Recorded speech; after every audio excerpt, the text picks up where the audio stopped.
থেকে আমার মরণ যেন হয়, ঈমানের পথে অবিচল থেকে আমার মরণ যেন হয়।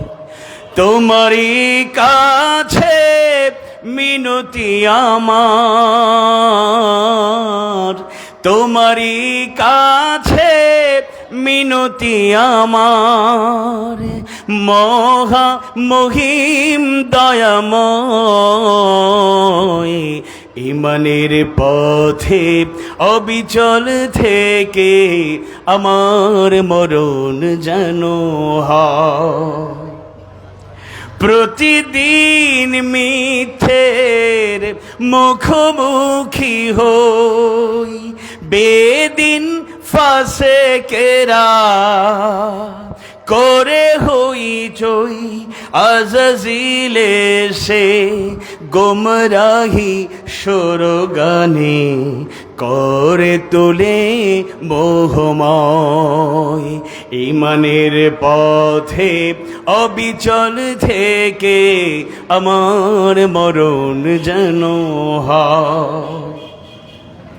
আধারের দুর্গম আঁকাবাঁকা পথ ভ্রান্তিতে পূর্ণ,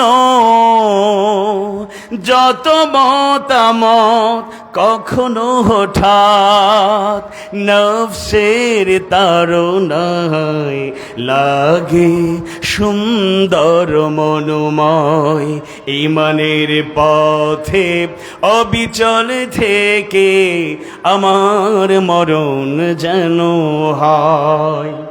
প্রতিক্ষণ সত্যের অবিনাশী ডাক অবিরাম মনটাকে ছুঁয়ে ছুঁয়ে যাক, ধুয়ে মুছে দিয়ে পাপ কালেমা,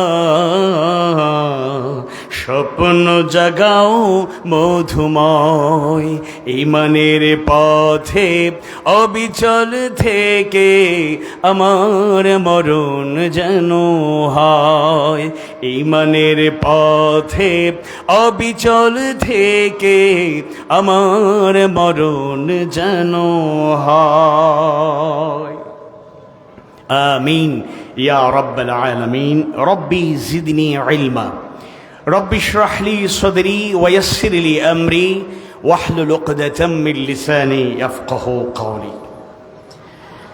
প্রিয় ঠিকানা আমার জন্মভূমি, প্রিয় জেলা, বাংলাদেশের ঐতিহ্যবাহী জেলা সুনামগঞ্জের পৌরসভার অত্যন্ত গুরুত্বপূর্ণ একটি জনপদ ষোলঘর।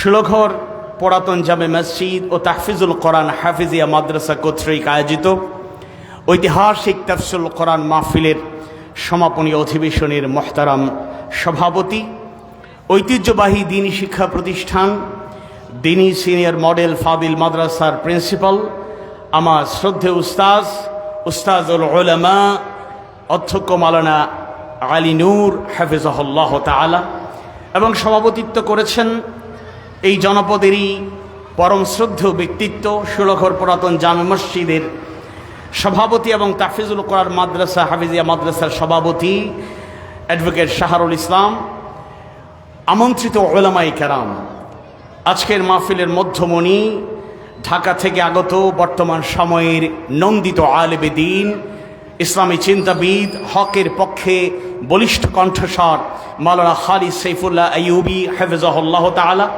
অত্যন্ত চমৎকার গুরুত্বপূর্ণ তথ্য নির্ভর দলিলিক আলোচনা করেছেন সুনামগঞ্জের রত্ন আলেমে দ্বীন ইসলামী চিন্তাবিদ মাওলানা তফাজ্জল হক আজিজ হাফিজাহুল্লাহ তাআলা, আলেমে দ্বীন ইসলামী চিন্তাবিদ মুফতি সালমান মাজহারি হাফিজাহুল্লাহ তাআলা, এবং ষোলঘর পুরাতন জামে মসজিদে ইমাম খতিব আলেমে দ্বীন মাওলানা খালিদ সাইফুল্লাহ হাফিজাহুল্লাহ তাআলা সহ মাহফিলে উপস্থিত শ্রদ্ধেয় উস্তাদতুল্য উলামায়ে কেরাম, পিতৃতুল্য সম্মানিত মুরব্বী বৃন্দ, সন্তানতুল্য স্নেহাস্পদ শিশু কিশোর বৃন্দ, আমাদের আশা ভরসার প্রতিচ্ছবি, যাদেরকে নিয়ে আমরা স্বপ্ন দেখি দেশ এবং জাতির ভবিষ্যৎ কর্ণধার, তরুণ যুবক ছাত্র ভাইয়েরা, সাংবাদিক বন্ধুগণ, মিডিয়া ব্যক্তিত্বগণ, প্রশাসনের বিভিন্ন পর্যায়ের দায়িত্বশীল ব্যক্তিবর্গ, পর্দার আড়ালে খাদিজা রাদিয়াল্লাহু আনহা, ফাতিমা রাদিয়াল্লাহু আনহা, আয়েশা সিদ্দিকা রাদিয়াল্লাহু আনহার উত্তরাধিকারী মুমিনা মা এবং বোনেরা, মাইকের আওয়াজ যতদূর যাচ্ছে, যারা শুনছেন সোশ্যাল মিডিয়ার মাধ্যমে, যারা দেখছেন দেখবেন, শুনছেন শুনবেন, সকল মুমিন মুমিনার প্রতি আন্তরিক কৃতজ্ঞতা, শুকরান, জাযাকুমুল্লাহ খায়রান। অমুসলিম ভাই বোনেরা যারা আমার কথাগুলো শুনছেন, আমার ব্যক্তিগত পক্ষ থেকে, আয়োজকদের পক্ষ থেকে আপনাদেরকে অভিনন্দন জানাই, কংগ্রেচুলেশন। আপনারা আমাদের কথাগুলো শুনতে বাধ্য নন, কিন্তু বাংলাদেশে সৌহার্দ্যপূর্ণ, সম্প্রীতিপূর্ণ, সুন্দর একটা পরিবেশ আমরা পেয়েছি। এই সুনামগঞ্জ শহরেই আমাদের বেড়ে ওঠা। দিনী সিনিয়র মাদ্রাসায় আমি ষষ্ঠ শ্রেণী পর্যন্ত পড়াশোনা করেছি। মানুষ মূলকে ভুলতে পারে না, আসলকে ছাড়তে পারে না। যদিও 15.5 বছরে নিজের জনপদে কথা বলার সুযোগ তেমন একটা পাই নাই। কেন পাই নাই সেটা আপনাদের জানা, সেই বিশ্লেষণে আমি যেতে চাই না। তো আমরা যে কথাগুলো বলি, হ্যাঁ, মৌলিকভাবে মুসলমানদের জন্য, মুমিন মুমিনাদের জন্য শিক্ষণীয়, দীক্ষণীয়, গ্রহণ করার মতো, গ্রহণীয় এবং অনুসরণীয়। কিন্তু কথাগুলো সব শুধু মুসলমানদের জন্যই সিলেক্টেড, ব্যাপারটা এরকম নয়। বরং আমরা যে কথাগুলো বলবো, এই কথাগুলো কোরআন হাদিস সুন্নাহর আলোকে ইসলামের সৌন্দর্য আমরা বর্ণনা করি। ইসলাম মানবতার কথা বলে, মানুষের কথা বলে, সবার কথা বলে। অমুসলিমদের অধিকার ইসলাম যতটুকু দিয়েছে, পৃথিবীর কোনো আইডিওলজি, পৃথিবীর কোনো মতাদর্শ, পৃথিবীর কোনো ধর্ম বর্ণ কেউ কখনোই দিতে পারবে না। 5 অগস্টের পরে অমুসলিম ভাই বোনেরা, সনাতন ধর্ম অবলম্বী যারা আছেন, তারাও বুঝতে পেরেছেন যে আসলে আলেম ওলামা বা ইসলামের পথের পথিক মানেই হিন্দু বিদ্বেষী, অমুসলিম বিদ্বেষী নয়, বরং আমরা সবাই মিলেমিশে ধর্ম বর্ণ নির্বিশেষে একটা সুখী, সমৃদ্ধ, শান্তিময়, প্রশান্তিময় বাংলাদেশ গড়ে তুলব ইনশাআল্লাহ। অনেকেই জায়গা পাচ্ছেন না, কষ্ট করছেন। আমি সবার কৃতজ্ঞতা জানাই। আজকে তাওহীদি জনতার, উপচে পড়া মানুষের ভিড়, এটা আমাদেরকে অনুপ্রাণিত করে। এরপরও একটু কষ্ট হবে, আর বেশি সময় কষ্ট করতে হবে না। আপনারা ফাঁকা জায়গা রাখবেন না, অনেকেই দাঁড়িয়ে আছেন, পিছনে দাঁড়িয়ে আছেন, বসার সুযোগ দেবেন। বসলে যতটুকু অ্যাটেনশন গ্রো করবে, দাঁড়িয়ে হেঁটে হেঁটে শুনলে ততটুকু অ্যাটেনশন গ্রো করবে না। বাড়িঘর থেকে মা বোনেরা যারা শুনছেন, তাদেরকে অনুরোধ করব, যাদের জরুরি কাজ নেই, আপনারাও যদি নীরবে বসে কথা শুনতে পারেন তাহলে সেটা ফায়দা হবে। বাম দিকেও এক্সট্রা কিছু জায়গা আছে, আপনারা চাইলে সেই জায়গাতে অবস্থান নিতে পারবেন। ইতিমধ্যেই মসজিদের বারান্দা এবং সিঁড়িতেও আলহামদুলিল্লাহ আমাদের দিনী ভাইয়েরা অবস্থান নিয়েছেন। তো আজকের মাহফিলে আসতে পেরে আপনারা খুশি না বেজার? আপনারা অকলবালা আসেননি? আমার আবার বড় একটা সমস্যা, সিলেট গেলে তারা কইন কি আপনার বাড়ি সুনামগঞ্জ নি? সুনামগঞ্জ যাইলে মাথু নিয়ে কইন না, আপনি তো আর সুনামগঞ্জই নাই, আপনি আসল বলি গেছেন, সিলেটই হয়ে গেছেন। তা আপনারা সব ভালো আছেন তো? সবে হইরা না, আপনারা সব ভালো আছেননি? তাইলে যদি ভালো থাকি, সুস্থ থাকি। আর আরেকটা কথা মনে রাখবেন, হুয়াজতাবাকুম, আল্লাহ তাআলা বাছাই করেন। আমাদেরকে বাছাই করেছেন বলেই কোরআনের মাহফিলে আসতে পেরেছি। সবাই কোরআনের মজলিসে আসতে পারে না, বসতে পারে না, এটা একটা সৌভাগ্যের ব্যাপার। তাই আমরা যারা আজকে কোরআনের মাহফিলে হাজির হতে পারলাম, হৃদয়ের সবটুকু ভালোবাসা উজাড় করে মাহবুদের দরবারে শুকরিয়া আদায় করছি, পড়ছি আলহামদুলিল্লাহ। রব্বানা লাকাল হামদ হামদান কাসীরান তাইয়িবান মুবারাকান ফি। আমি অনেক চেহারা দেখতে পাচ্ছি এখানে, মোজাম্মেল মাস্টার সাহেব সহ অনেক দূর দূরান্ত থেকে অনেক লোকেরা আজকে এসেছেন। এমনকি কিছু ভাইয়েরা বিশম্ভরপুর থেকেও এসেছেন, আবার কেউ কেউ 2-4 জন ছুটি নিয়ে গিয়েছেন। ভাই আসছিলাম, মনে করছিলাম এসার পরে আলোচনা করবেন, তো আসলে আর অনেকেই এবছর মাহফিল চেয়েছিলেন 28 ফেব্রুয়ারি পর্যন্ত, তো শিডিউল মোটামুটি শেষ। আর ভবিষ্যতে ঈদের পরে কিছু মাহফিল হবে, আর নতুবা ভবিষ্যতে দেখা হবে। সুনামগঞ্জ জেলার অনেকেই মাহফিল চেয়েছিলেন, দিতে পারি নাই, I am sorry for that. এজন্য দুঃখিত। আল্লাহ তাআলা আসলে রিজিকের মালিক, হায়াতের মালিক। হায়াতের মালিক কে? রিজিকের মালিক কে? আমাদেরকে কোরআনের মাহফিল করতে অনেক কিছু পোহাতে হয়েছে। আমি একটু জানতে চাই আয়োজকদের মধ্য থেকে, অথবা আপনারা বলবেন, আজকের মাহফিল করতে গিয়ে কি কোনো অনুমতি আনতে হয়েছে? না। কোনো পারমিশনের জন্য দৌড়ঝাঁপ করতে হয়েছে? আমি নিজেই বাংলাদেশের অনেক জায়গায় অনেক জায়গা থেকে ফিরে আসতে হয়েছে, মাহফিলে চলে গিয়েছি, কথা বলতে পারিনি। 144 জারি হয়, বক্তাদের নিষেধাজ্ঞা, বক্তাদেরকে গ্রেফতার করা। বক্তারা, আলেমরা, কোরআনের পাখি মরহুম মগফুর আল্লামা দেলাওয়ার হোসেন সৈয়দী রাহিমাহুল্লাহকে তিলে তিলে কষ্ট দিয়ে দুনিয়া থেকে বিদায় করা গিয়েছে। এরকম বিদায় করা যাবে, কিন্তু কোরআনের কথা, হাদিস সুন্নাহর কথা কিয়ামত পর্যন্ত জমিনে চলবে। পৃথিবীর কোন শক্তি এক মুহূর্তের জন্য থামিয়ে দিতে পারবে না।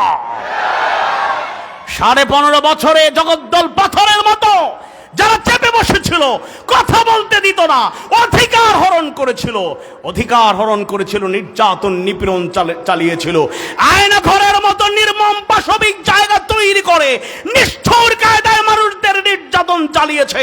যারা দাম্ভিকভাবে বলতো পালাবো না, প্রয়োজনে ফখরুল সাহেবের বাসায় গিয়ে উঠবো। ঠাকুরগাঁয়ের বাড়ি আছে না, ঠাকুরগাঁয়ের বাড়িতেও যায় নাই উনি, ভদ্রলোক, নোয়াখালীর রত্ন, ওই এলাকায় আবার মাহফিল আমার একটু বেশি। ফখরুল সাহেবের বাসায় আসেন নেই, বলেছিলেন পালাবেন না, 2041 আগে চেয়ার ছাড়বেন না। এই সব কিছুর নিয়ন্ত্রণকারী কে? মাকারু ওয়া মাকারাল্লাহ ওয়াল্লাহু খায়রুল মাকিরিন। যুগে যুগে ষড়যন্ত্রকারীরা ষড়যন্ত্র করেছে, তাগুত বিরুদ্ধাচরণ করেছে, কিন্তু একটা কথা পরিষ্কার মনে রাখবেন, ষড়যন্ত্র চক্রান্ত হতে পারে, এই জমিনে কোন ষড়যন্ত্র টিকে থাকতে পারে না, আল্লাহর ফয়সালাই কার্যকর হয়। يريدون ليطفئوا نور الله بأفواههم والله متم نوره ولو كره الكافرون।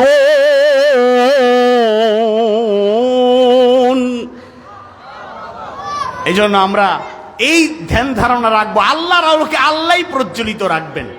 যারা চলে গিয়েছেন, শহীদ হয়ে গিয়েছেন, নেগেটিভ দিক হলো আমরা কষ্ট পাই যে তারা বিদায় করলো, আর পজিটিভ ধারণা হলো আল্লাহর ফয়সালায়। কারণ আল্লাহর কাছে তারা দোয়া করতেন, আল্লাহ শাহাদাতের মর্যাদা দাও, আল্লাহ তাআলা তাদের কবুল করে তারা চলে গিয়েছেন। সফলতা তারা আখেরাতের চূড়ান্ত জীবনে ইনশাআল্লাহ জান্নাতুল ফিরদাউসের আলা মাকাম পেয়ে যাবেন। আল্লাহ তুমি কবুল করো। তাহলে তারা সফল। এই কাজটা আমি আজকে আছি, 1 সেকেন্ডের ভরসা নেই।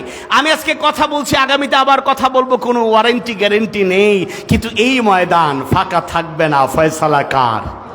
আওয়াজ বাড়িয়ে না, ফয়সালা কার? আলহামদুলিল্লাহ। এই জন্য আল্লাহ যে সুযোগ তৈরি করে দিয়েছেন, সুযোগকে প্রপারলি ইউটিলাইজ করতে হবে, সময়ের সদ্ব্যবহার করতে হবে। সময় হচ্ছে সবচেয়ে ইফেক্টিভ।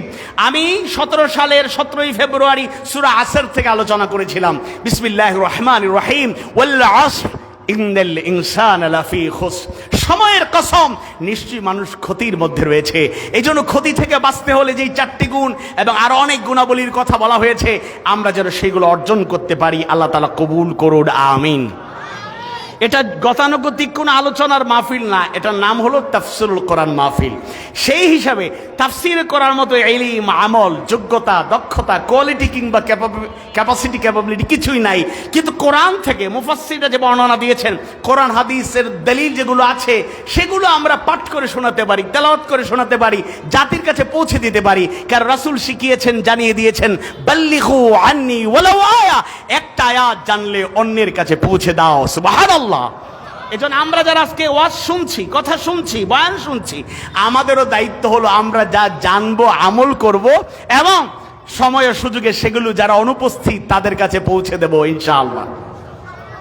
আমি আপনাদের সামনে কোরআনুল কারীমের অত্যন্ত অর্থবহ তাৎপর্যমণ্ডিত সূরা, 18তম সূরা, সূরা কাহফের 46 নম্বর আয়াত কারিমার আলোকে আল্লাহ তাআলা এই আয়াতে কারিমায় কি শিক্ষা দিতে চাইলেন, মুফাসসিররা কি ব্যাখ্যা করলেন, কোরআন হাদিস সুন্নাহর আলোকে বাস্তবতার নিরিখে বর্তমান প্রেক্ষাপটকে সামনে রেখে সেই কথাগুলো তুলে ধরবো ইনশাআল্লাহ।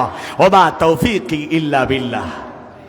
أعوذ بالله من الشيطان الرجيم بسم الله الرحمن الرحيم المال والبنون زينة الحياة الدنيا والباقيات الصالحات خير عند ربك ثوابا وخير أملا والباقيات الصالحات خير عند ربك ثوابا وخير أملا আল্লাহ সুবহানাহু ওয়া তাআলা কোরআনুল কারীমের গুরুত্বপূর্ণ সূরা মক্কায় পঞ্চম কিংবা ষষ্ঠ হিজরিতে নাজিল হওয়া সূরা আল কাহফের 46 নম্বর আয়াত কারিমায় জানায়া দেন ধন সম্পদ আর সন্তান সন্ততি জিনাতুল হায়াতিদ দুনিয়া, এগুলো দুনিয়ার একটা চাকচিক্যময়, দুনিয়ার আকর্ষণীয় একটা সৌন্দর্য মাত্র। ধন দৌলত, টাকা পয়সা, অর্থবিত্ত, গাড়ি বাড়ি, যা কিছুর পেছনে আমরা দৌড়াচ্ছি, প্রতিযোগিতায় নেমে পড়েছি, এই ধন দৌলত ঐশ্বর্য আর ছেলে মেয়ে সন্তান সন্ততি জিনাতুল হায়াতিদ দুনিয়া, দুনিয়ার একটা সৌন্দর্য মাত্র। এরপরে আল্লাহ তাআলা জানায়া দেন ওয়াল বাকিয়াতুস সালিহাতু খায়রুন ইনদা রাব্বিকা থাওয়াবান ওয়া খায়রুন আমালা। আল্লাহু আকবার। আল্লাহ তাআলা জানিয়ে দিচ্ছেন আর তোমার প্রভুর কাছে পুরস্কার এবং প্রত্যাশিত বস্তু হিসাবে উত্তম হলো স্থায়ী আমল, স্থায়ী নেক কাজ। ওয়াল বাকিয়াতুস সালিহাত, সুবহানাল্লাহ। আল্লাহ তাআলা এটা বলেন নাই যে সন্তান সন্ততি, অন্য জায়গায় আছে, সেই ব্যাখ্যা আমরা করব। এখানে বলেছেন যে ধন দৌলত এবং সন্তান সন্ততি দুনিয়ার একটা সৌন্দর্য মাত্র। আর আল্লাহর কাছে পুরস্কার এবং প্রত্যাশিত বস্তু যদি কেউ কামনা করে, তাহলে সর্বোত্তম বস্তু হলো, সর্বোত্তম বিষয় হলো, গ্রহণীয় ব্যাপার হলো স্থায়ী নেক আমল সমূহ। সুবহানাল্লাহ। তাহলে আমরা দুইটা দিক পেলাম। একটা হচ্ছে আমরা জানলাম যে ধন সম্পদ, টাকা পয়সা, অর্থবিত্ত, গাড়ি বাড়ি যা আমরা করছি, এগুলো হালালভাবে হলে সেটাও একটা জিনাতুল হায়াতিদ দুনিয়া, দুনিয়ার একটা সৌন্দর্য, কোনো সন্দেহ নাই, নো ডাউট, লা শাক্কা ফি ওয়ালা রাইবা ফি। আবার সন্তান সন্ততি, আমাদের চক্ষু শীতলকারী সন্তান আমরা চাই, এরা আমাদের প্রাণের চেয়েও প্রিয়। একেবারে মোর প্র্যাকটিক্যাল কথা বলি, আপনারা অন্যভাবে নেবেন না। আপনি যখন সন্তান, এখন অনেকেই আছেন ইয়ং, যারা বিয়ে করেন নাই, এখনো বাবা হন নাই, অনেকে কিশোর আছেন, অনেক শিশু যারা, এরা কথাগুলো বুঝবেন না, যারা মোটামুটি বোঝার মতো ক্যাপাসিটি আছে, বোধগম্য শক্তি আল্লাহ তাআলা দিয়েছেন, তারা বুঝবেন। আপনি একজন সন্তান, এখন আপনার কাছে দুনিয়ার সবচাইতে প্রিয় আপনার বাবা, আপনার মা। এর চাইতে প্রিয় কেউ হতে পারে? কথা বলেন না, প্রিয় কেউ হতে পারে না। কিন্তু আপনি যখন বাবার কাতারে সামিল হয়ে যাবেন, এটা হলো দুনিয়ার বাস্তবতা, এটাও আল্লাহ তাআলার দেয়া প্রদত্ত নিয়ামত। মা বাবাকে ভুলে যাব এই কথা বলছি না, মা বাবার কদর কমে যাবে এই কথা বলছি না, কিন্তু ন্যাচারাল ব্যাপার হলো, বাস্তবতা হলো, কেন জানি সন্তান আমার সবচেয়ে প্রিয় হয়ে যায়, মনে হয় তার চাইতে প্রিয় আমার দুনিয়াতে আর কেউ নাই। এবং যারা দাদা নানা, এখন মন খারাপ করবেন, মন খারাপ করে লাভ নাই তো। আপনি যখন বাবা হয়েছিলেন, আপনার সন্তান ছিল আপনার সবচাইতে সেরা। আপনার পৃথিবীতে সন্তানের চাইতে, ছেলের চাইতে, মেয়ের চাইতে প্রিয় কেউ ছিল না। এটা হলো বাস্তবতা। তাহলে এটাও ঠিক আছে, বাবা মায়ের সম্মান থাকবে, কিন্তু যখন আমি বাবা হয়ে যাব, কেন জানি আমার মন সন্তানের জন্য টানে, হৃদয়টা বিগলিত হয়, তার জন্য মন কাঁদে। আমরা যে সফরে থাকি, এক সপ্তাহ সফর করে এসেছি, 16 তারিখের পরে আবার 17 তারিখ থেকে 1 ডিসেম্বর একটানা 17 দিন সফর, সিলেট অঞ্চলের বাহিরে, বিভাগের বাহিরে। এই যে সফরগুলোতে যাই, যদি আমার বাচ্চা কাচ্চা এত বড় না, ছোট ছোট দুজন আছেন আলহামদুলিল্লাহ, তো এক একটা হৃদয়ের মধ্যে আলাদা একটা টান। তবে এখন সোশ্যাল মিডিয়ার যুগ হওয়ার কারণে কিছুটা তৃপ্তি পাওয়া যায়। মনে করুন এখন ভিডিও কলে একটু বাচ্চাদের সাথে কথা বলা যায়, যদিও এটা পুরোপুরি তৃপ্তি পাওয়া যায় না, কিন্তু আমরা ফিল করি মনে হয় যেন সন্তান সন্ততি আমাদের সবচেয়ে প্রিয়।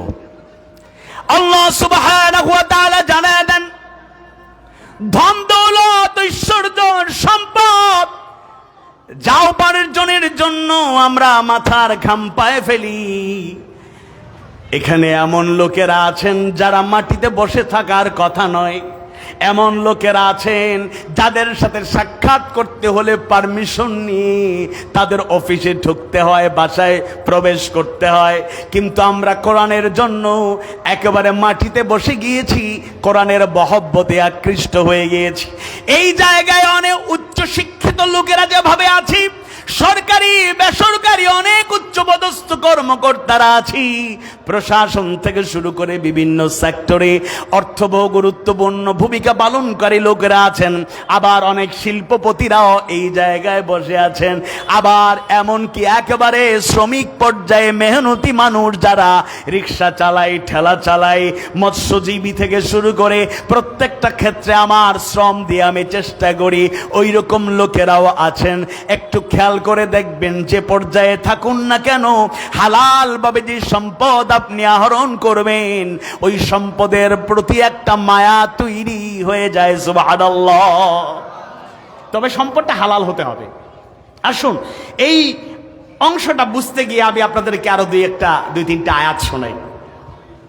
আল্লাহ তাআলা, আল্লাহ সুবহানাহু ওয়া তাআলা কোরআনুল কারীমের ৭১ নম্বর সূরা নূহের 12 নম্বর আয়াত কারিমায় জানিয়ে দেন, ওয়া ইউমদিদকুম বিআমওয়ালিন ওয়া বানিনা ওয়া ইয়াজআল লাকুম জান্নাতিন ওয়া ইয়াজআল লাকুম আনহারা। আল্লাহ তাআলা সূরা নূহ ৭১ নম্বর সূরার 12 নম্বর আয়াতে কারিমায় জানিয়ে দিচ্ছেন, আর তোমাদেরকে ধন সম্পদ ও সন্তান সন্ততি দিয়ে সাহায্য করবেন এবং তোমাদের জন্য বাগিচা দেবেন এবং দেবেন নদী নালা। তিনি কে? আওয়াজ বাড়িয়ে বলুন কে? তাইলে দুনিয়ার জীবনে সম্পদ দেবেন, সন্তান সন্ততি দেবেন, সাহায্য করবেন এগুলো দিয়ে, এবং আখেরাতে বাগবাগিচা জান্নাতের নিয়ামতগুলো, ওয়াইদখিলকুম জান্নাতিন তাজরি মিন তাহতিহাল আনহার ওয়া মাসাকিন তাইয়িবাতান ফি জান্নাতি আদন। আল্লাহু আকবার। বাগিচা তিনি নদী নালা সৌন্দর্য আখেরাতেও রেখেছেন, দুনিয়াতেও সেগুলো দিয়ে আমাদের জীবনটাকে অনেক সৌন্দর্য মণ্ডিত করেছেন। তাহলে এগুলো যিনি দেন তিনি কে? আল্লাহ। এগুলো দেন, সাহায্য করেন, এটা আল্লাহ প্রদত্ত নিয়ামত। আমি আপনাদেরকে বলি, অনেকে আমরা গরিব থাকতে পারি, আমি নিজে মনে করেন একজন গরিব, কিন্তু এরপর একটা টেকনিক শিখিয়ে যাই। এই টেকনিক অবলম্বন করার পরও যদি আর্থিক অনটন না কাটে, যদি অভাব অনটন না কাটে, তাহলে বুঝবেন গজব বা বিপদ না, এটা পরীক্ষা করছেন আল্লাহ তাআলা।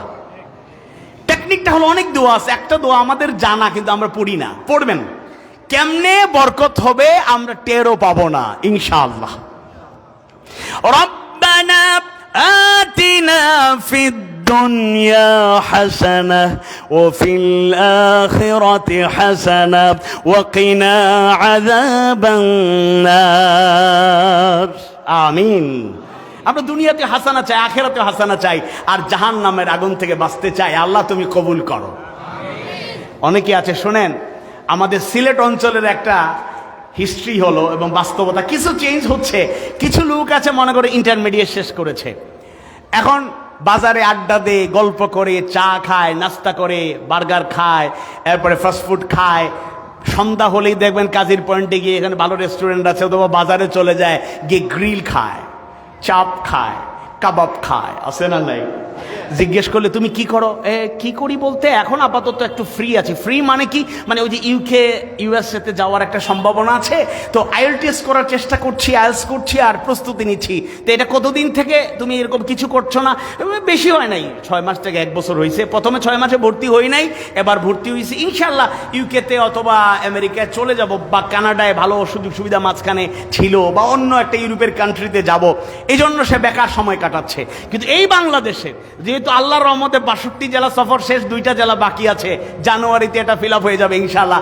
তো সেই প্র্যাকটিক্যাল এক্সপিরিয়েন্স থেকে বলছি, আমার দেশেরই এরকম সোনার টুকরা ছেলেরা আছে, মেয়েরা পর্যন্ত আছে, যারা টাইম ওয়েস্ট করে না, প্রত্যেকটা মুহূর্তকে প্রপারলি ইউটিলাইজ করে।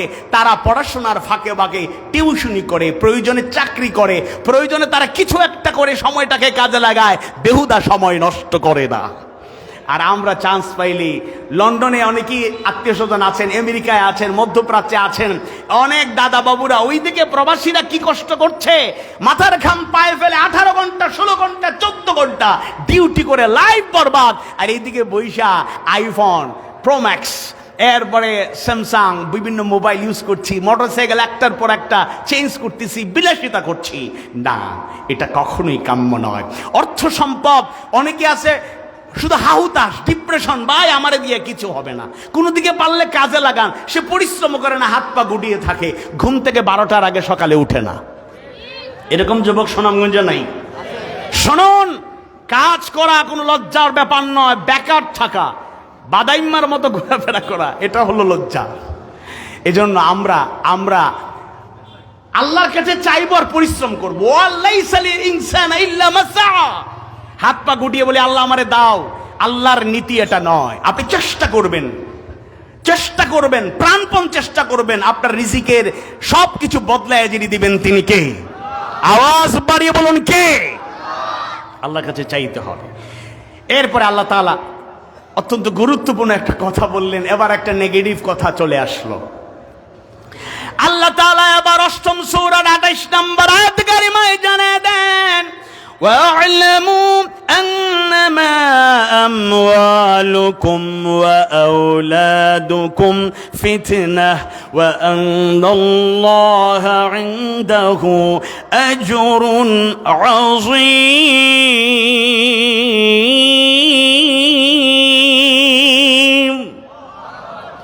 আর জেনে রাখো, তোমাদের ধন সম্পদ, সন্তান সন্ততি তোমাদের জন্য ফিতনা, আর নিশ্চয় আল্লাহ তার নিকট আছে মহা পুরস্কার। সুবহানাল্লাহ। তাইলে এবার আল্লাহ তাআলা বললেন এটা হলো ফিতনা।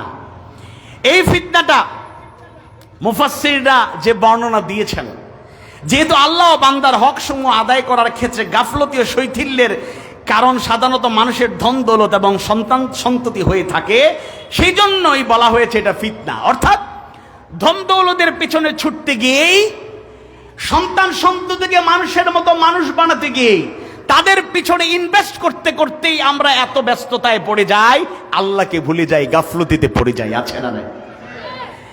এখন মানুষ হালাল, আমরা অনেকেই এখনো দাঁড়িয়ে আছেন, আপনাদের কষ্ট হচ্ছে, একটু কষ্ট করে লোকা কিতা কই না, আপনারা কষ্ট করতে রাজি আছেন ইনশাআল্লাহ? একটু কষ্ট করেন, যারা এখনো দাঁড়ায় আছেন একটু স্পেস দেয়া যায় কিনা একটু চেষ্টা করুন। আর আমরা আল্লাহ তাআলার কাছে আমরা দোয়া চাই, আল্লাহ আমাদেরকে তুমি শেষ পর্যন্ত কষ্ট সহিষ্ণু মানসিকতা নিয়ে কোরআনের মাহফিলে হাজির থাকার তৌফিক দাও, বলেন আমিন। আওয়াজ বাড়িয়ে বলুন আমিন। তাহলে ধন দৌলত যদি আল্লাহকে ভুলিয়ে দেয়, ধন দৌলত যদি আল্লাহ রাসূলকে ভুলিয়ে দেয়, যদি সন্তান সন্ততি আল্লাহকে ভুলিয়ে দেয়, যদি সন্তান সন্ততি রাসূল থেকে আমাকে দূরে ঠেলে দেয়, তাহলে এটা কখনোই কল্যাণ হতে পারে না, এটা ফিতনা।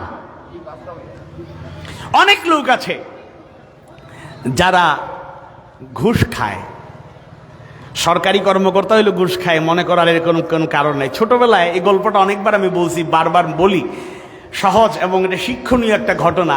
রমাদান মাসে এক লোক অফিসে বসে আছেন, একজন বান্ডিল নিয়ে আসলো, স্যার আপনার পেমেন্টটা বুঝে নিন। কোন মাসে? বোঝেন না? কোন মাসে? রমাদান মাসে। বান্ডিল মানে বুঝতে পারতেছেন, সহজ বাংলা ভাষায় বলা যায় ঘুষ। তো ঘুষের টাকা দিচ্ছেন, স্যার আপনার পেমেন্টটা বুঝে নেন। উনি খুশি না হয়ে বললেন, বেয়াদব, এখন কোন মাস? স্যার এখন তো রমাদান মাস। রোজা রেখেছো? জি স্যার রোজা রেখেছি। আমি রোজাদার? আপনি তো আমার থেকে ভালো রোজাদার, তাইলে দিনে দুপুরি কাজটা করলা কেমনি? সে লজ্জা পেয়ে বললো, I am sorry for that, sir ভুল হয়ে গেছে, আর করবো না, চলে যাচ্ছে। দরজার কাছাকাছি যেতে বলে, এই শোনো, অনেক দূর থেকে কষ্ট করে এসেছো, ড্রয়ারে রেখে দাও, ইফতারে পরে দেখবো।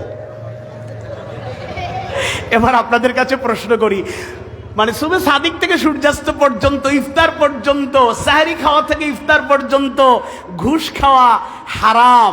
ইফতারের পর কি হালাল হয়ে যায়? কথা বলে না, ইফতারের পর কি হালাল হয়ে যায়? আহা, আল্লাহ তাআলা জানায় দেন, লা তাকুলু আমওয়ালাকুম বাইনাকুম বিল বাতিল। আল্লাহ তাআলা ইয়া আইয়ুহাল্লাযীনা আমানু, ঈমানদারদের সম্বোধন করে বলেন, তোমরা একে অপরের সম্পদ অন্যায়ভাবে ভোগ করো না, অন্যায়ভাবে ভক্ষণ করো না। অথচ আমরা সুযোগ পেলে অন্যায়ভাবে ভোগ করি নাকি করি না? আওয়াজ বাড়ি বলেন, করি নাকি করি না? আওয়াজ বাড়ি বলেন, করি নাকি করি না? অনেক লোক আছেন ভালো নামাজি, ফজরের নামাজ শেষ করেই দেরি না করে রওনা, হাওরে ক্ষেত খামারে যাবেন। অনেকে বলছেন একটু পরে যান না, তারাও না যাই, আমি তাড়াতাড়ি যাই, ফজরের আগেই রওনা দিলে ভালো হইতো, নামাজটা তো ছাড়া যায় না, পড়লাম, চলে গিয়েছে। অন্ধকার, তখনও আলো এখনো ফুটেনি, সূর্য উঠেনি, এই লোক ডানে বামে তাকায় দেখে কেউ নাই, এবার আইল ঠেলাঠিলি করলে। এরকম লোক মানে সুনামগঞ্জ নাই, আসেননি না? নাই, ঠেলাইয়া হতখান বাড়াইবা, কিচ্ছু বাড়াইতেন। অন্যের জায়গা দখল করে কি করবেন আপনি? আপনি মনে করছেন অন্যকে ঠকাচ্ছি, আপনি মনে করছেন পাওয়ার অ্যাপ্লাই করে আপনি জুলুম চালিয়ে তার সম্পদ ভোগ করে আমি দুনিয়ায় অনেক ধনাঢ্য ব্যক্তি, রাজাধিরাজ, প্রিন্স হয়ে যাব। কিন্তু মনে রাখবেন, বান্দার হক নষ্ট করার কারণে দুনিয়াতে আপনাকে এমন আযাব ভোগ করতে হবে, আর আখিরাতে জাহান্নাম ছাড়া আপনার কোনো গন্তব্য থাকবে না। একটা পরিবার অসহায় বা দুর্বল অথবা ইয়াতীম, আপন ভাই তার ভাইয়ের সন্তানদেরকে ঠকায়। ছোট বাচ্চা দেখে ভাই মরছে, উনি বেশি কাঁদছে, লোকদের সামনে জানাজায় কথা বলতে পারে নাই, কান্নাকাটি করতে করতে বেহুশ। লোকেরা কয়, দেখছো ভাইয়ের জন্য ভাইয়ের কত মায়া। এক সপ্তাহ যেতে না যেতেই মায়া শুরু হয়ে গেছে। ছোট ছোট বাতিজা বাতিজের বলছে, তোমরা টিপসই লাগাও। কি লাগাও? টিপসই লাগাও। বাতিজা বাতিজি কিচ্ছু বুঝে নাই, মাঝখানে সম্পদ তার ভোগ করে তার দখলে নিয়ে গেছে। এরকম পাষণ্ড বর্বর জালেম এই জমিনে আছে না নাই? আল্লাহ তাআলা জানায়া দিলেন, ওয়া আহাল্লাল্লাহুল বাই'a ওয়া হারামার রিবা। আর আল্লাহ তাআলা ব্যবসাকে হালাল করেছেন আর সুদকে করেছেন হারাম। সুতরাং ব্যবসা করব, হালাল ভাবে উপার্জন করব, এটার থেকে মুনাফা অর্জন করব, এতে কোনো বাধা নাই। হারাম পন্থায় ব্যবসা করব না, সতর্ক থাকতে হবে। আর ওয়া হারামার রিবা, আর সুদকে আল্লাহ তাআলা হারাম করেছেন। যতদিন বাঁচবো সুদের সাথে কোনো সম্পর্ক রাখা যাবে না। সবাই বলেন নাই, সমস্যা আমাদের মধ্যে আছে, একদিনে যাবে না, তবে সিদ্ধান্ত নিতে হবে।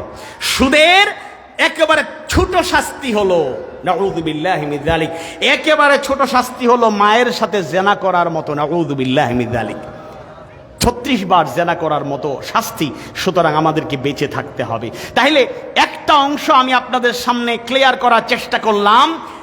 আল মাল ওয়াল বানুন, ফিনান্সিয়াল ক্যাপাসিটি, ক্যাপাবিলিটি, এবং আমাদের সন্তান সন্ততির মায়া মহব্বত, জিনাতুল হায়াতিদ দুনিয়া, এটা দুনিয়ার একটা সৌন্দর্য। এর মানে কেউ সম্পদ পেলে অপচয় করবেন না, ফেলে রাখবেন না। আল্লাহ তার রাসূলের নীতির আলোকে সেটাকে কাজে লাগাবেন, রক্ষণাবেক্ষণ করবেন। যেভাবে আমাদেরকে কৃপণতা করা উচিত নয়, একইভাবে অপচয় করাও ঠিক নয়। অপচয়কারীরা কার ভাই? শয়তানের ভাই, মনে রাখতে হবে। এবার আসুন আসল যে কয়েকটা টু দ্য পয়েন্ট আমরা আলোচনা করি। এগুলার আকর্ষণ থাকতে হবে, কিন্তু আল্লাহ তাআলা বললেন, আসল আল্লাহর কাছে যদি কেউ কিছু প্রত্যাশা করে, যদি পেতে চায়, যদি প্রকৃত শান্তি, স্বস্তি, পুরস্কার পেতে চায়, কল্যাণ পেতে চায়, তাহলে তাদের জন্য সর্বোত্তম হলো ওয়াল বাকিয়াতুস সলিহাত, স্থায়ী পুণ্য কাজ। স্থায়ী পুণ্য কাজ বলতে কি বুঝায়? যেহেতু এটা তাফসীর মাহফিল, মনে রাখবেন আল্লাহর রাসূল নিজেও অনেক ব্যাখ্যা দিয়ে গিয়েছেন। আল্লাহ তাআলা নিজে একটা আয়াতের তাফসীর আরেকটা আয়াত দিয়ে করেছেন, সুবহানাল্লাহ। আয়াত দিয়ে আয়াতের তাফসীরটা হলো সবচেয়ে সেরা তাফসীর। এরপরে রাসূলের বর্ণনার আলোকে মিলিয়ে তাফসীর করলে ওটা হলো সেরা। এরপরে যাদের মর্যাদা বেশি তারা হলেন সাহাবায়ে কেরাম। সাহাবায়ে কেরাম আজমাইন রাদিয়াল্লাহু আনহুম, সাহাবীরা যে বর্ণনা দিয়েছেন তাদের তাফসীরটা গ্রহণযোগ্য। ক্রমান্বয়ে বর্তমান যুগেও যদি এরকম ইলম, এরকম যোগ্যতা কেউ রাখেন, তিনিও তাফসীর রচনা করতে পারেন। সেই তাফসীরগুলো গ্রন্থের আলোকে তিনি সুন্দর করে, আর না হলে ৮-১০ জন মুফাসসিরের বর্ণনাগুলোকে সুন্দর করে একীভূত করে, একত্রিত করে জাতির সামনে যদি এটা সংকলন হিসাবে উপস্থাপন করেন, জাতি উপকৃত হবে ইনশাআল্লাহ। আল্লাহর রাসূলের প্রিয় সাহাবীদের মধ্যে অন্যতম সাহাবী, প্রখ্যাত মুফাসসির সাহাবী আব্দুল্লাহ ইবনে আব্বাস রাদিয়াল্লাহু আনহু এই স্থায়ী পুণ্য কাজের ব্যাখ্যা করলেন। তিনি 12 কিংবা 13টা যেই বর্ণনাগুলো দিয়েছেন টু দ্য পয়েন্ট, কোরআন হাদিস সুন্নাহর আলোকে কোনো কিছু অল্প বর্ণনা দিয়ে আর কোনো পয়েন্ট টু দ্য পয়েন্ট শুধু স্মরণ করি শেষ করব। আল্লাহ তৌফিক দিন, বলুন আমিন। আব্দুল্লাহ ইবনে আব্বাস রাদিয়াল্লাহু আনহু স্থায়ী পুণ্য কাজের বর্ণনা দিয়েছেন। তিনি 1 নম্বরে বলেছেন হিয়া যিকরুল্লাহ, আর তা হলো আল্লাহর জিকির। কার জিকির? কাউলু লা ইলাহা ইল্লাল্লাহু আল্লাহু আকবার ওয়া সুবহানাল্লাহি ওয়াল হামদুলিল্লাহ ওয়া তাবারাকাল্লাহু ওয়া লা হাওলা ওয়া লা কুওয়াতা ইল্লা বিল্লাহ। তিনি বললেন স্থায়ী পুণ্য কাজ হলো আল্লাহর জিকির। আর 6টা জিকিরের নাম তিনি বললেন। একটা হলো লা ইলাহা ইল্লাল্লাহ, আরেকটা হলো আল্লাহু আকবার, আরেকটা হলো সুবহানাল্লাহ, আরেকটা হলো আলহামদুলিল্লাহ, পঞ্চমটা হলো তাবারাকাল্লাহ, আর ষষ্ঠ 6 নাম্বার হলো ওয়ালা হাওলা ওয়ালা কুওয়াতা ইল্লা বিল্লাহ। আমি মৌলিক একটা ধারণা আপনাদেরকে দিতে চাই, যদিও অনেকে আমার থেকে ভালো জানেন। জিকির আল্লাহর স্মরণ, জিকির মানে আল্লাহর স্মরণ। এই স্মরণটা অনেকভাবেই করতে হবে, মৌলিকভাবে 3 ভাবে জিকির করতে হবে। কয়ভাবে? আমরা তো জিকির মানে শুধু আমরা যে লা ইলাহা ইল্লাল্লাহ, আল্লাহ আল্লাহ আল্লাহ এরকম জিকির করি, কাউলি, এই জিকিরকে জিকির মনে করি। জিকিরটা মৌলিকভাবে প্রধানত 3 ভাবে করতে হবে। আল্লাহ তাআলা সূরাতুল বাকারার 152 নম্বর আয়াত কারিমায়ে জানায়া দেন ফাযকুরুনি আযকুরুকুম ওয়াশকুরুলি ওয়ালা তাকফুরুন।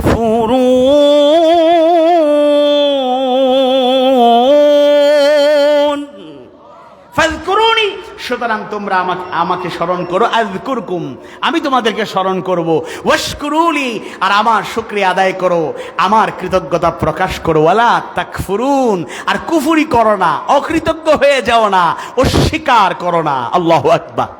একটু জিকির করি লা ইলাহা ইল্লাল্লাহ,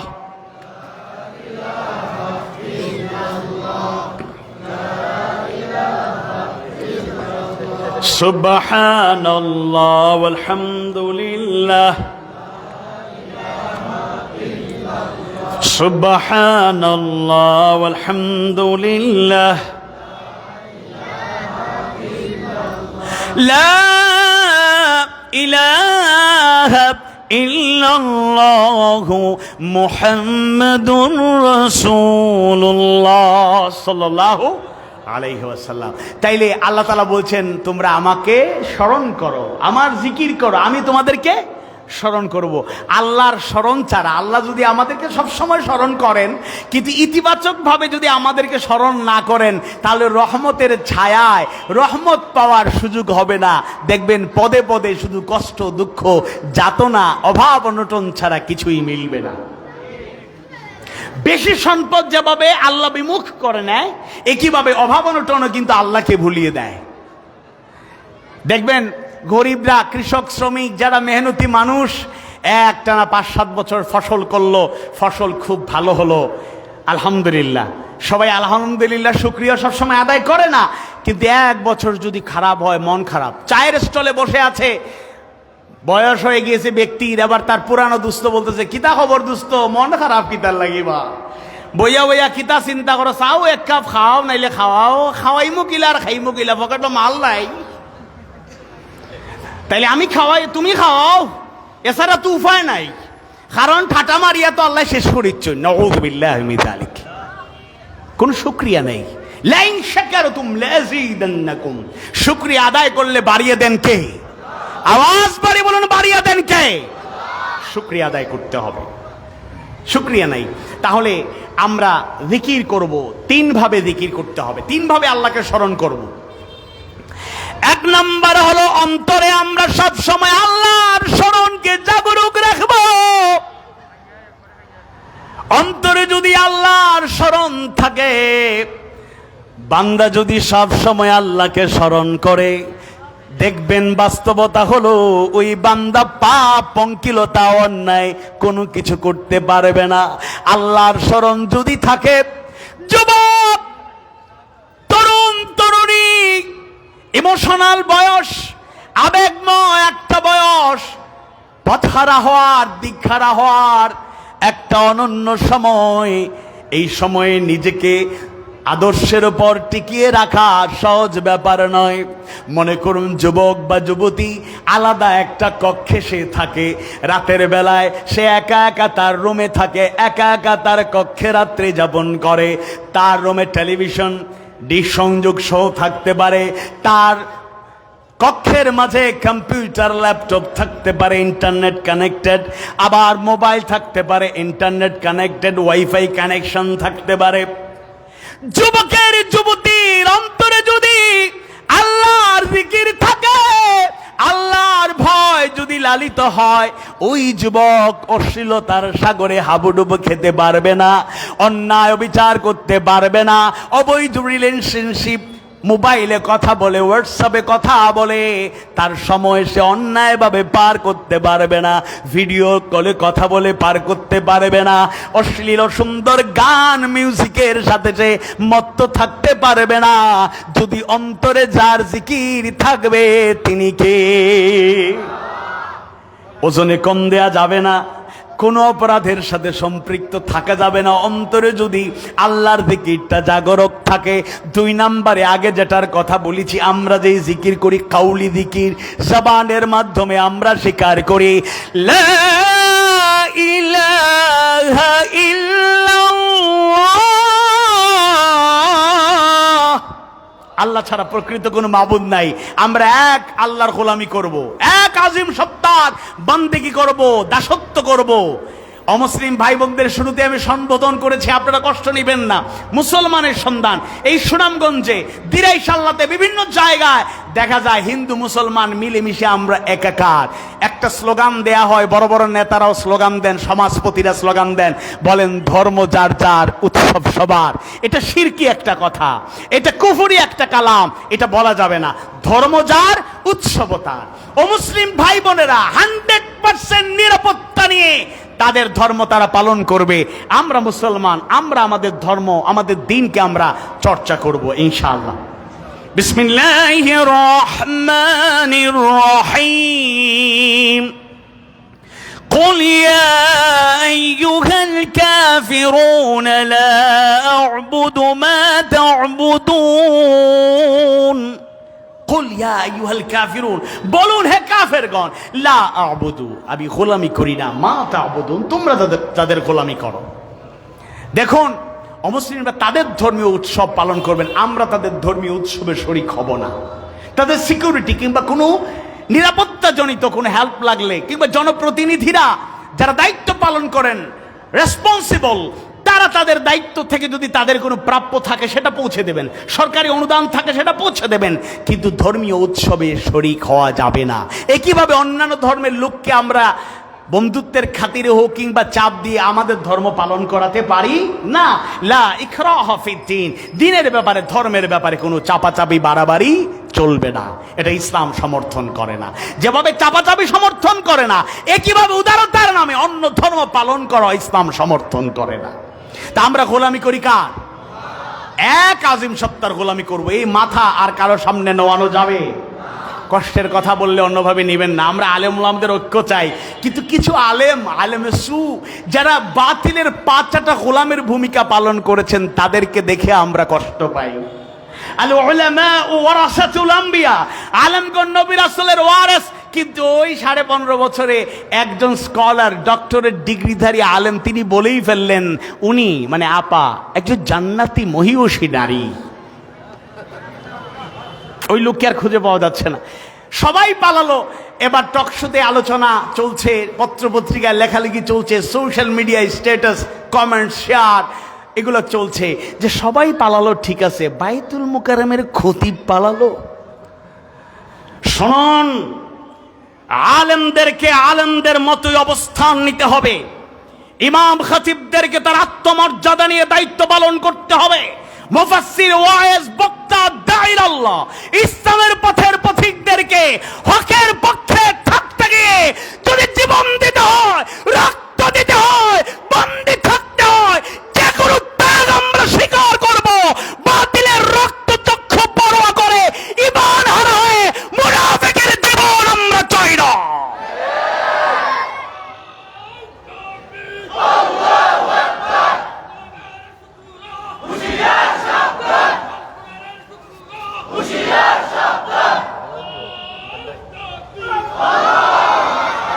সম্মানিত ভাইরা, এই জন্য জিকির অন্তরে থাকবে, জিকির জবানে থাকবে, আর 3 নাম্বার জিকির আমলে থাকবে। আল্লাহর গোলাম, আল্লাহর গোলামি করি না। অনেকে আছে, যুবক আজকে মাহফিলে এসেছেন, ভালো কথা, কেউ যদি ব্যক্তিগতভাবে জিজ্ঞেস করে কি অবস্থা, এশার নামাজ পড়েছেন? পড়ি নাই। পড়বেন? হ্যাঁ পড়বো, কাপড়ে একটু সমস্যা আছে, ইনশাল্লাহ দেখি কালকে থেকে পড়বো। আবার বলবে টেনশন করবে না ভাই, ঈমান কিন্তু ঠিক আছে। রমজান মাসে ওই সুনামগঞ্জ দেখবেন রেস্টুরেন্টে লাল পর্দা টাকাইয়া বা পর্দা টাকাইয়া দেখে হিন্দু ভাই বোনদের জন্য পর্দার সাথে খাবারের ব্যবস্থা আছে, ভিতরে ঢুকে দেখবেন সব মুসলমানের ছেলেরা খায়। জিজ্ঞেস করলেন কি খবর, দিনের বেলা রোজা রাখেন নাই? ভাই বলবেন না, বাসায় লুকাইয়া আসছি, বহু কষ্ট করে, বহুদিন থেকে অভ্যাস নাই, লুকাইয়া লুকাইয়া খাই। আল্লাহর রাস্তে বলবেন না, আর চিন্তা করবেন না, ঈমান কিন্তু ঠিক আছে। হজ করেছেন, কিন্তু হজ করার পরে আইসা আবার যেই সুদের কারবার বা অন্যায় ছিল ওইটা আবার চালু করেন। আমি তো বাংলাদেশের এক জায়গায় নাম নিতে চাই না, গেলাম তো সেইখানে যাওয়ার পরে এক সভাপতি সাহেব রাগ করে, এই জন্য আলেমদেরকে সভাপতি বানালে এটা ভালো। উস্তাদুল উলামায়ে কেরামকে চেয়ারে বসাতে সুন্দর দেখায়, ওনারা আমাদের ভুল ত্রুটি থাকলেও সংশোধন করে দেবেন, সহযোগিতা করবেন ইনশাআল্লাহ। এখন এক সভাপতি সাহেব নাইমা গেছে, আমি মাহফিল শেষে জিজ্ঞেস করলাম সভাপতি সাহেব রাগ করলো কেন? উনি বলতেছে ওই মোটামুটি 6-7 বছর আগের কথা, উনি বলতেছে কম বেশি 3 লাখ টাকার উপরে আমি খরচ করে হজ করে আসছি, সভাপতির নামের আগে হাজি নাই, আলহাজ নাই, এই মাহফিলে আমি থাকুম না, আগামীতেও আসুম না। তো হজ কি করছেন আল্লাহ সন্তুষ্টির জন্য না হাজি নাম লাগানোর জন্য? ঈমান ঠিক আছে, চিন্তা করবেন। হজ করতে পারি নাই, বগুড়াতে এক জায়গায় গেছি, এক মুরব্বী মাহফিল শেষে বলতেছেন হুজুর দোয়া করবেন। আমি দোয়া তো শেষ, আচ্ছা ব্যক্তিগতভাবে দোয়া করবো। বলেন তো কি জন্য দোয়া করবো? হুজুর অনেক আগে আমার হজ ফরজ হয়েছে, আসলে আমি হজে যেতে চাই, বদলি হজ অনেক করাইছি, আমি করি না। আমি কি শারীরিকভাবে অসুস্থ অথবা কোনো বাস্তব সমস্যা? না, সব ঠিকঠাক। একটু ভয় লাগে, লাখ লাখ মানুষ দেখলে ভয় লাগে, চাপে কারো চাপে পড়ে যদি মরে যাই। আচ্ছা মরণ কি হজেই আসতে পারে, এখানে আসতে পারে না? আরাম করে বিছানায় শুয়ে আছেন, সকালবেলায় সবাই ফজরের সময় ডাকবে, আপনি উঠবেন না, এরকম হয় নাকি হয় না? আওয়াজ বাড়ি বলুন, হয় নাকি হয় না? এত দুর্বল আমাদের ঈমান। আল্লাহ তাআলা আমলের মাধ্যমে যেন আমরা ঠিকঠাক মতো ঈমানদার হতে পারি, আল্লাহ কবুল করুন। আব্দুল্লাহ ইবনে আব্বাস রাদিয়াল্লাহু আনহু এবার বলেন, স্থায়ী পূর্ণ কাজ হলো আস্তাগফিরুল্লাহ, আস্তাগফিরুল্লাহ। আমি ক্ষমা চাইব কার কাছে? আমাদের ভুল আছে না নাই?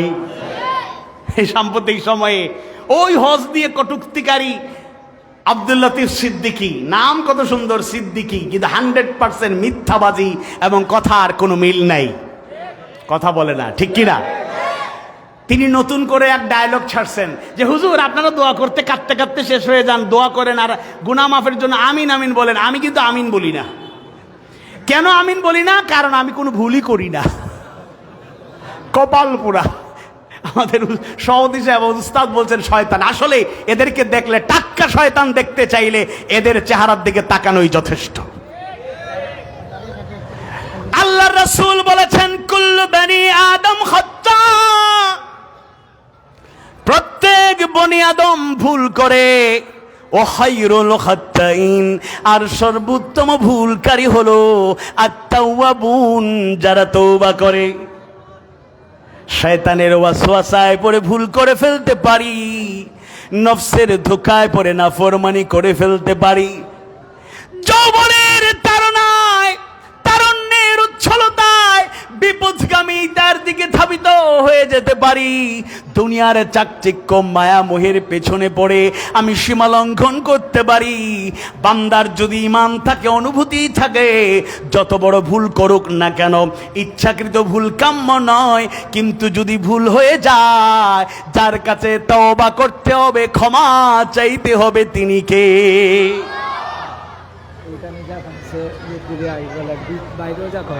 ইনশাল্লাহ এখন আবার করলে অনেক বিশৃঙ্খলা হয়ে যাবে। যারা আসছেন বসে থাকেন, যখন পরবর্তী আমাদের কাঙ্ক্ষিত মেহমান আসবেন এই ফাঁকা জায়গাটা পূরণ করে নেবেন, তাইলে সৌন্দর্য বাড়বে ইনশাল্লাহ। এইদিকেও আসতে পারবেন আস্তে আস্তে করে, বাম দিকে জায়গা আছে।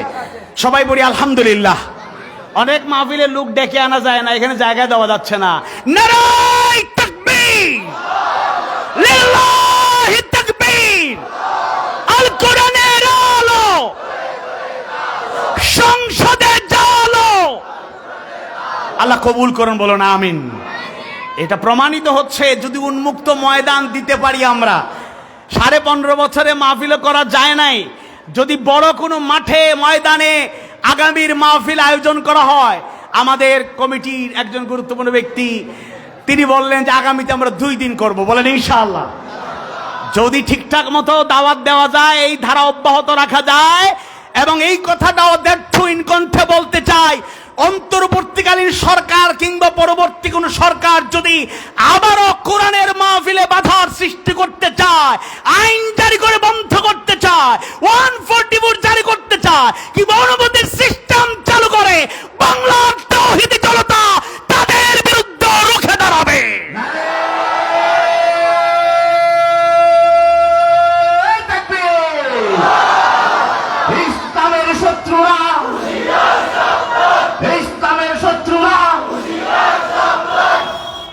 সুতরাং ভুল আমাদের হয়ে যেতে পারে, আমরা চাওয়ার মতো চাইব, তবে একটা সময় হলো অত্যন্ত ইফেক্টিভ সময়। বিসমিল্লাহির রহমানির রহিম। ইয়া আইয়ুহাল মুযাম্মিল কুমিল লাইলা ইল্লা কলিলা নিসফাহু আও ইনকুস মিনহু কলিলা আও জিদ আলাইহি ওয়া রাত্তিলিল কুরআনা তারতিলা। এই আয়াতগুলো পড়লে রাসূল কিভাবে রাত কাটাতেন, অর্ধেক রাত কিংবা তার থেকে বেশি সময় ইবাদত বন্দেগী করে কাটিয়ে দিতেন। সুবহানাল্লাহ। আমরা মানুষ, ইনসানে কামিল নই, আমাদের ভুল হয়ে যেতে পারে। দুনিয়ার মানুষের সামনে সব কথা বলাও যাবে না, কিন্তু আমাকে যিনি দিনের আলোতে রাতের অন্ধকারে দেখছেন তিনি কে? বান্দা যদি অনুতপ্ত হয়ে যায়, মুমিন মুমিনা অপরাধ করে ফেলেছে, যদি তার অন্তরে অনুশোচনা প্রবেশ করে, গভীর রাতে দুনিয়ার মানুষ যখন আরাম করে ঘুমায় থাকে, ওই বান্দা বান্দি যদি গভীর রাতে পবিত্রতা অর্জন করে, অজু করে যদি জায়নামাজে দাঁড়ায়, সিজদায় অবনত হয়ে চোখের পানি ফেলে যদি আল্লাহর কাছে দোয়া করে, গফুরুর রাহিম তার গুনাহ খাতা মাফ করে দেবেন, কোনো সন্দেহ নাই। আমরা দুর্বল, আমরা বলি আমরা জাহান্নাম ছাড়া উপায় নাই, এটা ঠিক আছে, কিন্তু মাঝে মধ্যে আন্তরিকতা তৈরি করতে হবে, মাঝে মধ্যে ভালোবাসা তৈরি করতে হবে। আল্লামা মামুনুল হক হাফিজাহুল্লাহ তাআলা, ওনাকে অপবাদ দিয়ে গ্রেফতার করা হলো, কিন্তু লোকেরা তার জন্য কি ভালোবাসা কমিয়ে দিয়েছে না বাড়িয়ে দিয়েছে? আওয়াজ বাড়ি বলুন, বাড়িয়ে দিয়েছে না কমিয়ে দিয়েছে? 50 বছর কোরআনের কথা বলে, শুধু বাংলাদেশ নয় পৃথিবীর অর্ধশত দেশে সফর করে, তাফসীর করে, কোটি কোটি তাওহীদ প্রিয় মানুষের কলিজায় যিনি জায়গা নিলেন, মরহুম মাগফুর শহীদ আল্লামা দেলাওয়ার হোসেন সৈয়দী রাহিমাহুল্লাহ, তার বিরুদ্ধে অপবাদ দেয়া হলো, কিন্তু জাতি এটাকে উড়িয়ে দিয়েছে, এটা বিশ্বাস করে নাই, বরং প্রমাণিত হয়েছে আলেমদেরকে, ইসলামের পথের পথিকদেরকে ঘায়েল করার জন্যই তারা এই জুলুম চালিয়েছে। তারা 53 বছর থেকে অপপ্রচার চালাতে চালাতে সবচেয়ে বড় গালি ছিল আলেমদের উপরে, ইসলামের পথের পথিকদের উপরে, রাজাকার। আমাকেও ছাত্র জীবনে একজন বলছে, ভাই আপনি তো রাজাকার। আমি বলছি আমার বয়স কি রাজাকার হওয়ার মতো? না, ওইরকম বয়স আপনার হয় নাই, তবে আপনি চেতনায় রাজাকার। আর আজকে এত বছর পর 24-এর গণবিপ্লবের পর এবার এই বিপ্লবের সময় আমরা কি দেখলাম? ঢাকা বিশ্ববিদ্যালয় থেকে শুরু করে বাংলাদেশের সকল বিশ্ববিদ্যালয়, কলেজ, প্রত্যেকটা ক্যাম্পাসের রাজপথে অত্যন্ত প্রাউড ফিল করে স্লোগান দেয়া হয়েছে, রাজাকার রাজাকার, আমি কে তুমি কে। এটা একটা গালি ছিল, অপবাদ ছিল, কিন্তু জাতি বুঝতে পেরেছে এটাই ছিল তাদের ট্রাম্প কার্ড। তারা এতদিন বঙ্গবন্ধুর পূজা করছে, আবার পূজা আর উপাসনার প্রতীক বদলানো হয়েছে, আবার ট্রাম্পের পূজা শুরু হয়েছে। এতদিন তাদের বাবা ছিলেন শেখ মুজিবুর রহমান, এবার নতুন বাবার নাম ডোনাল্ড জে ট্রাম্প। আশা করছেন, স্বপ্ন দেখছেন তিনি পুনর্বাসন করবেন। আমরাও অনেক স্বপ্ন দেখি, সব স্বপ্ন কি পূরণ হয়?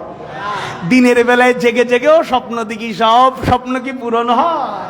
ওরা যে স্বপ্ন দেখছেন, কোনো বিএনপি জামাত কোনো দল লাগবে না, তারা 15.5 বছরের জনগণকে যে কষ্ট দিয়েছেন, কণ্ঠরোধ শুধু নয় জীবনটাকে অতিষ্ঠ করে দিয়েছিলেন, তাদেরকে মেহমানদারি করার জন্য আবহাওয়ার জনতাই যথেষ্ট। সম্মানিত ভাইরা, এজন্য ভুল আমাদের হয়ে যেতে পারে, ক্ষমা চাইব কার কাছে? চাওয়ার মতো চাইলে গুনাহ মাফ করে দিবেন যিনি, তিনি কে? আমরা গুনাহগার, তিনি গফুর গফফার। আল্লাহ তুমি আমাদের জিন্দেগির গুনাহ খাতা মাফ করে দাও। এরপরে আব্দুল্লাহ ইবনে আব্বাস বললেন, ওয়া সাল্লাল্লাহু আলা রাসূলিল্লাহ, আমরা দরুদ পাঠ করব বিশ্বনবী সাইয়্যিদুল মুরসালিন মুহাম্মদুর রাসূলুল্লাহ সাল্লাল্লাহু আলাইহি ওয়াসাল্লামের উপরে। আল্লাহ তাআলা নিজে আয়াতে কারিমার মাধ্যমে সৌন্দর্য জানায়া দেন, নির্দেশনা দিয়ে দেন, ইন্নাল্লাহা ওয়া মালাইকাতাহু ইউসাল্লুনা আলান নবী ইয়া আইয়ুহাল্লাযীনা আমানু সাল্লু আলাইহি ওয়া সাল্লিমু তাসলিমা।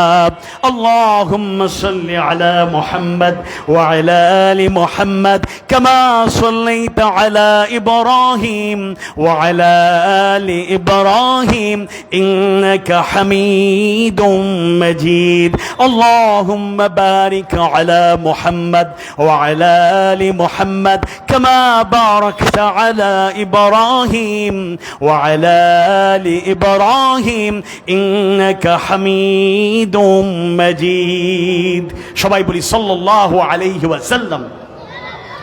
মনে রাখবেন, একটা সূত্র বলে দেই, অনেকেই দোয়া করি আল্লাহুম্মা আমিন, আল্লাহ আমার এই কবুল করে সেই কবুল করে, এরকম দোয়া করবেন না। যেই দোয়ার আগে আল্লাহর হামদ অথবা দোয়াতে হামদ থাকে, আল্লাহর প্রশংসা থাকবে, এরপরে আমরা যেই দোয়ার আগে কিংবা দোয়াতে দুরূদ থাকবে না, ওই দোয়া কবুল হওয়ার গ্যারান্টি দেওয়া যায় না। আল্লাহর প্রশংসা করে রাসূলের উপর দুরূদ পাঠ করে দোয়া করলে কবুল করে নেবেন কে? আপনারা আমল করার চেষ্টা করবেন এবং রাসূলের নাম বলার সাথে সাথে আমরা সেটা স্মরণ করব। এরপরে আব্দুল্লাহ ইবনে আব্বাস বললেন, স্থায়ী পূর্ণ কাজ হলো ওয়াসিয়াম, আসিয়াম, রোজা রাখা। ইয়া আইয়ুহাল্লাযীনা আমানু কুতিবা আলাইকুমুস সিয়ামু কামা কুতিবা আলাল্লাযীনা মিন ক্বাবলিকুম লাআল্লাকুম তাত্তাকুন।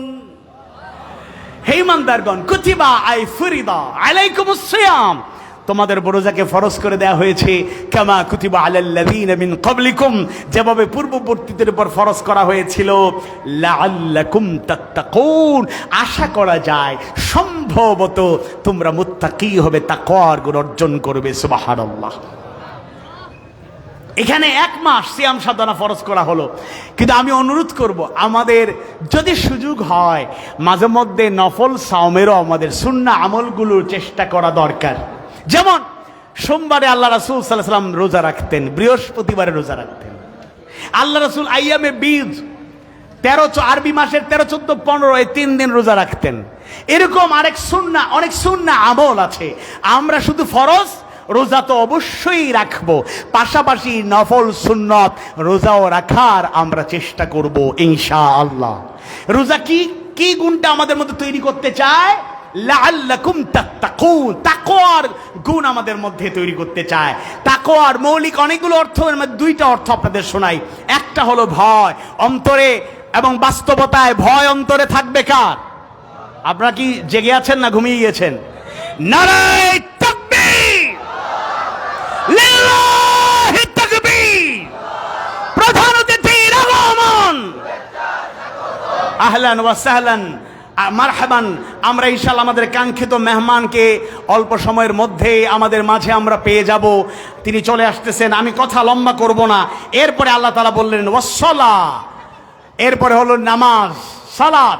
ঈমান আনার পরে নামাজকে গুরুত্ব দিতে হবে। ওয়াল হজ, হজ যাদের উপর ফরজ, সবার উপর হজ ফরজ নয়। ওয়ালিল্লাহি আলান নাসি হিজ্জুল বাইতি মান ইসতাতা ইলাইহি সাবিলা, সামর্থ্যবান ব্যক্তিত্ব হজ ফরজ, কমপক্ষে একবার তারা হজ আদায় করবেন। ওয়াস সাদাকা, এরপরে সাদাকা করা, দান খয়রাত করা। ওয়াল ইতকু, বন্দীকে মুক্ত করা। এরপরে ওয়াল জিহাদু, আল্লাহর পথে জিহাদ করা, চেষ্টা করা। ওয়াসিলা, আত্মীয়তার সম্পর্ক রক্ষা করা। ওয়া জামিউ আমালুল হাসানাত, আর যাবতীয় নেক আমলই হলো স্থায়ী পুণ্য কাজ। এবং আরেকটা বিষয় বলেছেন, হিয়াল কালামুত তাইয়্যিব, পবিত্র কথাগুলো হলো স্থায়ী পুণ্য কাজ। আলহামদুলিল্লাহ।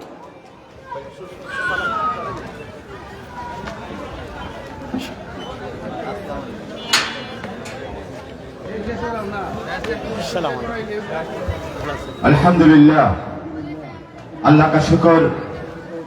আজকে আমাদের মাহফিলের প্রধান আকর্ষণ, প্রধান অতিথি আমাদের মঞ্চে এসে গেছেন। আমরা অত্যন্ত আনন্দিত, আল্লাহ শুকরিয়া। আমাদের মাঝে আমাদের প্রধান অতিথি এবং বিশেষ অতিথি আছেন, এবং কিছুক্ষণের মধ্যেই প্রধান অতিথি আমাদের মাঝে বক্তব্য রাখবেন, মূল্যবান ওয়াজ করবেন। আপনারা এখনো যারা রাস্তায় আছেন অথবা আসতেছেন মাহফিলে, আমাদের পিন্ডালের মধ্যে চলে আসুন। সবাই পড়ি আলহামদুলিল্লাহ। আলহামদুলিল্লাহ, আমাদের কাঙ্ক্ষিত মেহমান, আমাদের প্রধান অতিথি, বাংলাদেশের বরেণ্য আলেমে দ্বীন, ইসলামী চিন্তাবিদ, হকের পক্ষে বলিষ্ঠ কণ্ঠস্বর। ব্যক্তিগতভাবে আমিও অনলাইনে সফরের ফাঁকে ফাঁকে সুযোগ পেলেই যার ওয়াজ চলে আসলে আমি অন্তত কিছু সময় না শুনে সেটা স্কিপ করি না, চেষ্টা করি শোনার। আমাদের পছন্দের মানুষ, শ্রদ্ধেয় ব্যক্তিত্ব মাওলানা খালিদ সাইফুল্লাহ আইয়ুবী হাফেজাহুল্লাহ তাআলা। সম্মানিত উপস্থিতি, আমি আর কথা বাড়াতে চাই না। 18তম সূরা আল কাহফের 46 নম্বর আয়াতে কারিমার আলোকে আমি আপনাদের সামনে দুটি দিক তুলে ধরার চেষ্টা করেছি। একটা দিক হচ্ছে, প্রথমত আল্লাহ তাআলা বলছেন আল মাল ওয়াল বানুন, ধন দৌলত, সন্তান সন্ততি, জিনাতুল হায়াতিদ দুনিয়া, দুনিয়ার সৌন্দর্য মাত্র। ওয়াল বাকিয়াতুস সালিহাত, আর স্থায়ী পুণ্য কাজের গুরুত্ব, ফজিলত। আব্দুল্লাহ ইবনে আব্বাস রাদিয়াল্লাহু আনহুর বর্ণনায় 13টি পয়েন্ট, আমি কয়েকটি পয়েন্ট, 2-4টা পয়েন্ট একটু ব্যাখ্যা করেছি, বাকিগুলো টু দ্য পয়েন্ট আপনাদের শোনালাম। শেষ পয়েন্টটা অতিরিক্ত হিসাবে অত্যন্ত চমৎকার কথা তুলে ধরেছেন, হিয়াল কালামুত তাইয়্যিব, কথার মধ্যে পবিত্রতা থাকা, পবিত্র কথা বলা। আমরা কথার সময় লাগাম আমাদের কন্ট্রোলে থাকে না, কথায় কথায় মিথ্যা বলি, বেফাস মন্তব্য করি, এই জবানের মাধ্যমে মানুষকে কষ্ট দেই, এই জবানের অপব্যবহার করি। কাউলান কারীমা, কাউলান সাদীদা, কাউলান মারুফা, কাউলান লাইয়িনা, এই বেসিক নীতিগুলো অবলম্বন করে আমাদেরকে চলতে হবে। তবে এই কথাও ভুলে গেলে চলবে না, এই কথাও ভুলে গেলে চলবে না। রাসূল শিখিয়েছেন কুলিল হক ওয়া ইন কানা মুররা, সত্য বলো যদিও তা তিক্ত হয়। 15.5 বছর শুধু নয়, এর আগেও অতীতেও আলেমদের উপর নির্যাতন চালানো হয়েছে, শহীদ করা হয়েছে, মিথ্যা অপবাদ দিয়ে, মিথ্যা মামলা দিয়ে কারাগারে বন্দী রাখা হয়েছে। কিন্তু প্রকৃত আলেম, মুফাসসির, বক্তা, দাঈর আল্লাহ, ইমাম, খতিবদের জবান থেকে সত্য কথা, আসল কথা, কোরআনের কথা, হাদিস সুন্নাহর কথা পৃথিবীর কেউ মুছে দিতে পারে নাই, ভবিষ্যতেও পারবে না, পারবে না, পারবে না ইনশাআল্লাহ। আল্লাহ তাআলা কবুল করুন, আমিন ইয়া রাব্বাল আলামিন।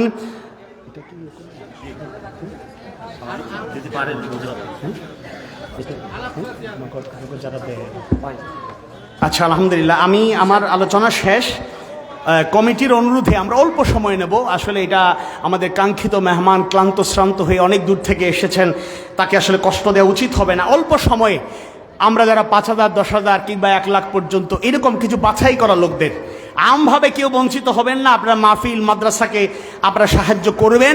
স্পেশালি 5,000 থেকে 1 লাখ বা এর কম বেশি, কম নয় বেশি, 5,000 থেকে উপরে যারা দেবেন এরকম কিছু হাত দেখি, 10,000, 20,000, 50,000, 1 লাখ দিই, 10,000 করে 5 জন লোক আমরা কি পেতে পারি?